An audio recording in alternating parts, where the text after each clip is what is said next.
Y'all get on up here. But right now, please welcome to the stage my friend, Stran Smith.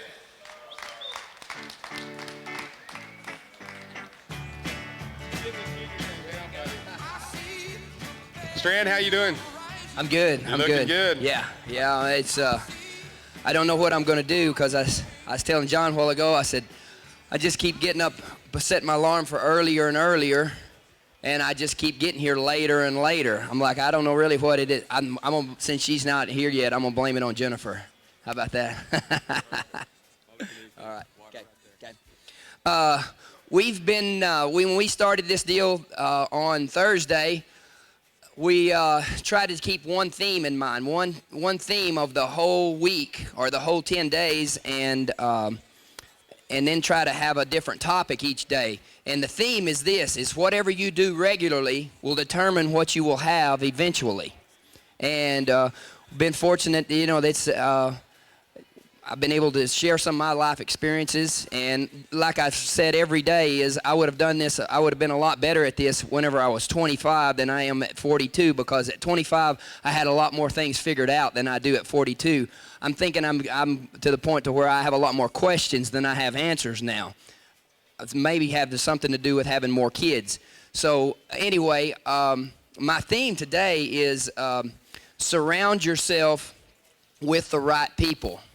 And so, in every part of your life, you will, I'm going to list 5 different categories of people. And I think that we have a tendency a lot of times to confuse what category the person that's in our life should be in, or we will let them serve in 2 or 3, maybe even all 5 of these categories.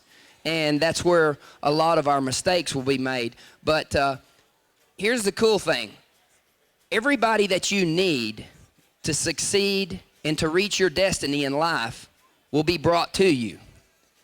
It's left up to us to put them in the right position, the right category. Now, these categories, the 5 categories that I've listed, is by any means that's not the extent of the list. It can go on and on. I just picked 5. Now, not only will you need to put them in the category that they need to belong in, but also you have to remember, maybe they might need to be putting you in the category that you belong in. After I go through this, it'll make a little bit more sense. But the first category, and I'll give you just a little brief description of each one of them. The first category is partners. And these are people that believe in you, and they're there to help you and to team up with, and to maybe to business partners, team roping partners. I wouldn't go as far as to say your wife is your partner. Now she is there to help you, but I didn't even, my experience, I've only been married for 10 years. I didn't even put that down as one of the deals, as one of my categories, because I have no clue about that yet. I'm still learning, and I'm a work in progress, right? So, but the second is mentors. These are people that believe in you and that will help you grow, that will cause you to lift your game to go to the next level. These are people that have walked it out before you and that have probably had a little bit more experience. They don't necessarily have to be older than you, but it does help, because with time and time spent, if you were here for the one yesterday, we talk about time spent. I'm a big advocate in that. If you want to be good at something, you spend time doing it. So if we keep the one theme, whatever you do regularly will determine what you'll have eventually. Well, when you've been doing whatever it is that you're mentoring somebody, or you're being mentored by, if they've spent a lot of time in it, then they probably have a lot more knowledge, and more important, they have a whole lot more understanding in what they're talking about. And so these people, mentors, when you are searching out who should be your mentor, one very important thing that you want, the one key ingredient for this, I think, is people that speak the truth. They don't tell you what you want to hear, but they tell you the truth. They speak the truth to you. and they don't sugarcoat things, and they don't just try to make you feel better about the situations. Now, I'm not saying that you go around, you see, because you'll have very few mentors in your life. I personally have people that I have given the authority to speak into their life. And that's another thing. If you're wanting to be a mentor to somebody, it's important for this one thing. Remember this. Unless they give you the authority to speak into their life, I do this with Tuff and Cliff all the time, and Stetson and Sawyer, those 4 boys. I'm like, okay, so when they come to me with a question and they start to ask me about roping, or usually it's not roping, they got that figured out, business or life, I'm like, now, just to refresh your memory, you have given me authority, right, to speak into your life. So what I'm fixing to tell you, I'm going to speak truth to you. And yes, you know you do. So, and then, but that, remember that when you are wanting to be, or you are in that position that you are a mentor, it's very important that you just don't go around here just telling everybody what they're doing wrong and what they need to be doing to make it right. That's a fine line, and you won't be a mentor to a whole lot of people because you spread yourself too thin. So that's the truth. Truth is key ingredient in being a mentor. Okay. Number 3 is a disciple. Well, I kind of got ahead of myself. That's actually being a mentor. When you're a disciple, you are a mentor. You are helping. You're going ahead and you are helping these people as you go out and they ask you and you give them authority. Okay. Number 4. This is where we mess up a lot. This is where I mess up. Okay. Number 4 is friends. You see, because a lot of times I will go to who to get information and get counsel. Who will I go to? Usually I go to my friends. But our friends, we got to be careful about when we take, and then I'm not saying you don't ever ask your friends things, but you get in a dangerous situation whenever you're asking a friend that has never been in business, your buddy, and that's been doing life with you, and he knows you like the back of your hand, but he doesn't know anything more about business than what you do.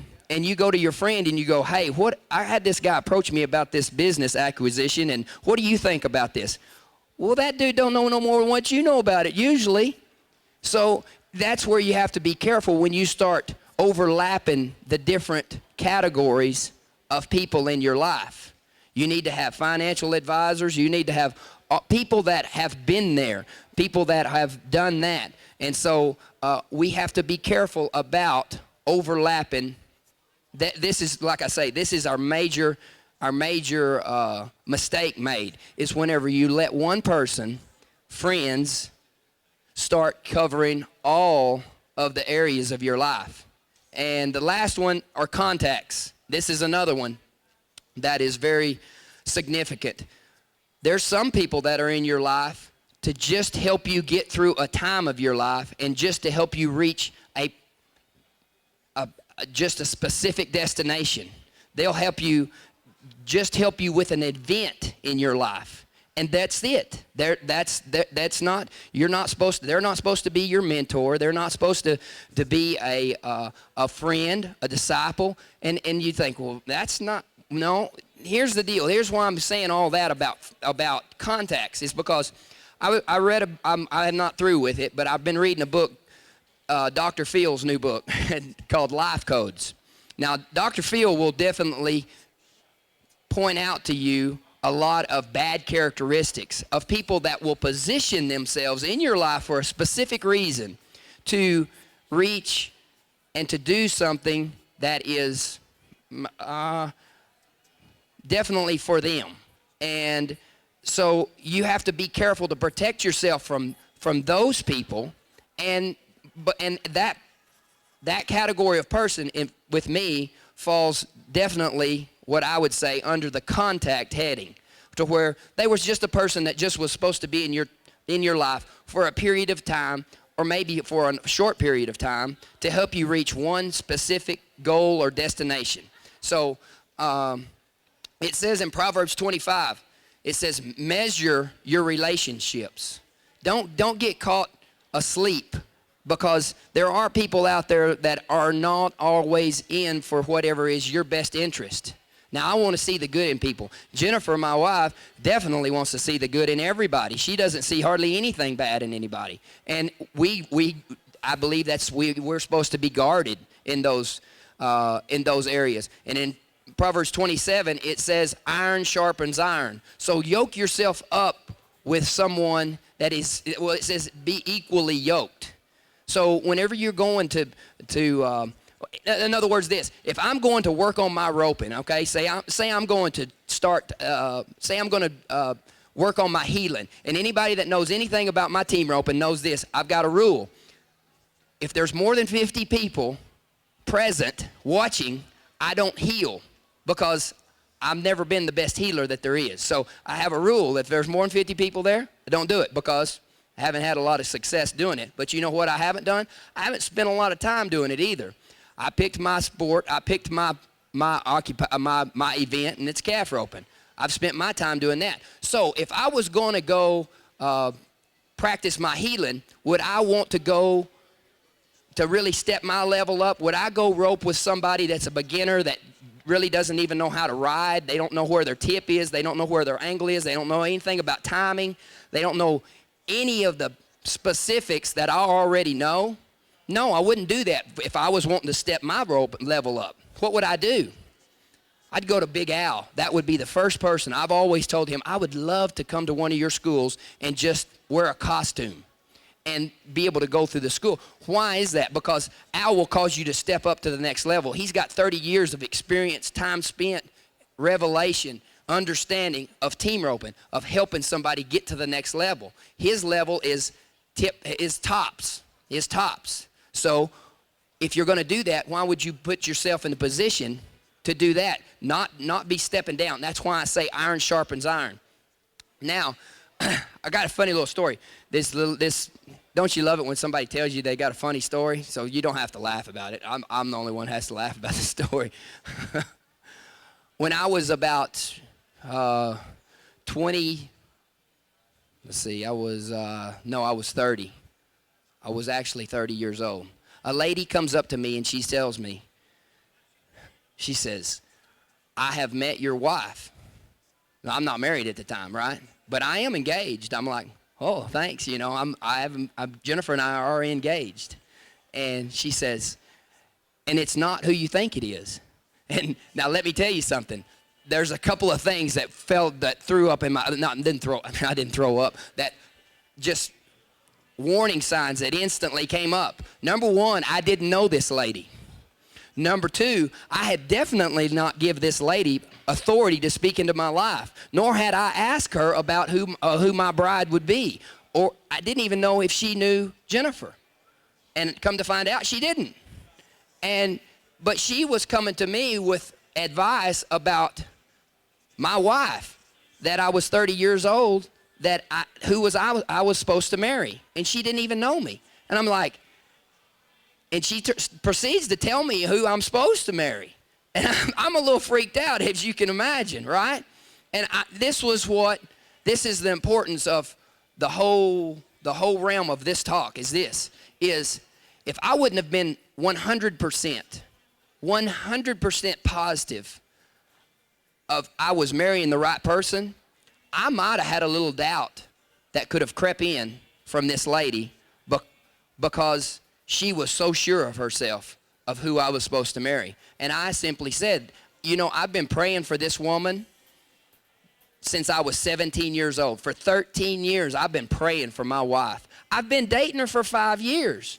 I'm pretty sure if I'm making a mistake here, I'm gonna miss big on this one, because I've put more time into this than I have probably anything I've ever done in my entire life. I've put more thought into it. I've put more time into it. I've put more prayer into it.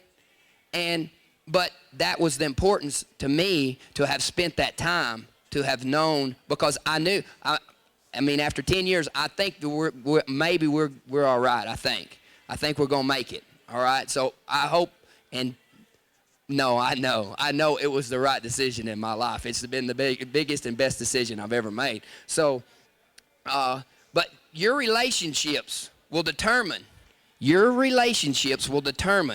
if you reach your destiny or not. You just think about that.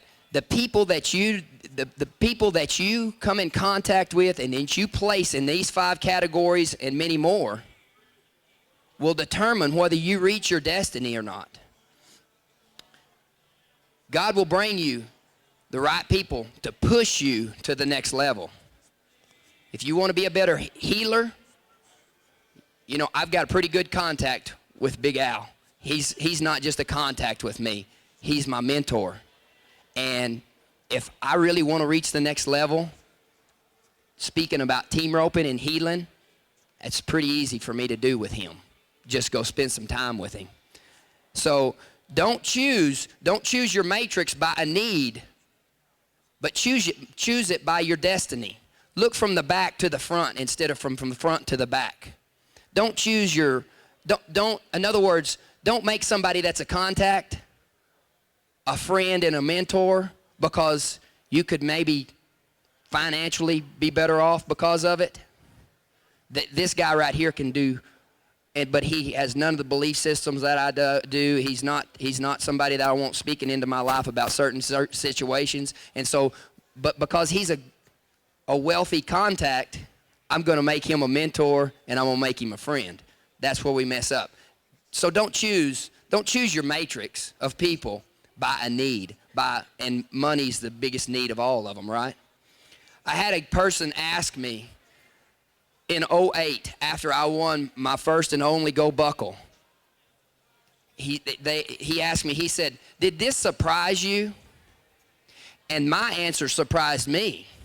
And he was saying, "Did this surprise you, me winning a Go Buckle?" And my answer kind of surprised me what I said. I'm like, "No, it didn't surprise me at all." And he said, "Really?" And I said, "No, when you surround yourself with great people, you should expect great things from yourself." And I said, and that's been my goal in my life, is always surround myself with people that's always pushing me to the next level and asking me for more and to do more and to help. So here's the theme of the whole deal. Whatever you do regularly will determine what you will have eventually. Well, if you regularly put people in your life that are always pushing you to the next level, always asking you more, always speaking truth into your life, always asking you and putting you in the right positions, and you're placing people in the right positions, then eventually, if you do that regularly, eventually you'll be a more successful person, you'll be a happier person, you'll live a more fulfilled life, and you will be more balanced. So I have a couple of things, but a couple of and I don't really remember today exactly. But here's the deal. We have a couple of, Charlie Daniels. Charlie Daniels is going to be here today. Right on. That's Monday for you. Okay. Jennifer's show, she's doing a show over in the Rouge. It's the $1 Million Club. It's halfway between here and the casino. That means it's halfway from here to Hong Kong. So, because my sister says it's from Hong Kong to here, back to the motel, right? Okay, here's the deal. That's at 4 o'clock, and Charlie Daniels is going to be there today, is going to be one of our guests. Is Cody O going to be there today? That's yet to be seen. Who? Trevor Knowles? Trevor Knowles will be there. And who knows who else? You can't ever tell. Yesterday there was going to be 2 people, then there was going to be none, and then there ended up being like 6. So that, and we have the STS booth over here. I'm going to be here for an hour signing autographs, and if you catch me over in this booth, if y'all hadn't been here already, you catch me over there, you buy something over there in my booth. We got our own ranchwear line over here. You always get something free when I'm here. I buy high, sell cheap. So just remember that. Get over there and get something. I'll always fill your bag up with something free. All right? Other than that, thanks for coming, and have a great day.